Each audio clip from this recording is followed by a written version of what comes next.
Welcome to our channel. Today we how to activate Showtime on Apple TV, quick fix step by step clearly. To activate Showtime on your Apple TV, start by ensuring your device is connected to the internet. Turn on your Apple TV and navigate to the App Store. In the App Store, use the search function to find the Showtime app. Once you locate the Showtime app, select it and download it to your device. After the app has installed, open the Showtime app from your home screen. You will be greeted with a welcome screen. Select Sign In or Activate.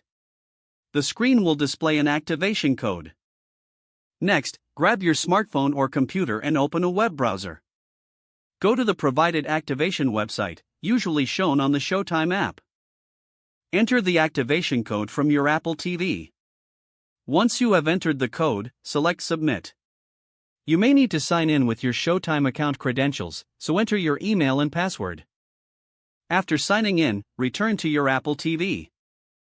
The Showtime app should now verify your account and activate. Once activation is complete, you can start streaming Showtime content immediately. If the page does not load, refresh the browser or try again in a private or incognito window. Make sure you are using the correct email address, then retype it carefully to avoid small typos. If your password is not accepted, use the reset option and create a new strong password you can remember. Check your spam folder for verification or security emails, then complete any requested confirmation steps. Enable two-factor authentication if available to improve account security and reduce unauthorized access risk. After signing in, review your profile details so your contact information and settings are accurate and current. If you see an error message, note it down and try again after restarting your device and internet connection. Log out when you finish, especially on shared devices, to keep your account and payment information secure. If the page does not load, refresh the browser or try again in a private or incognito window.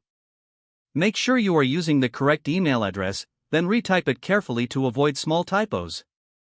If your password is not accepted, use the reset option and create a new strong password you can remember. Check your spam folder for verification or security emails, then complete any requested confirmation steps. Enable two-factor authentication if available to improve account security and reduce unauthorized. After signing in, review your profile details so your contact information and settings are accurate and current. Don't forget to like this video and subscribe to our channel for more step-by-step tech guides.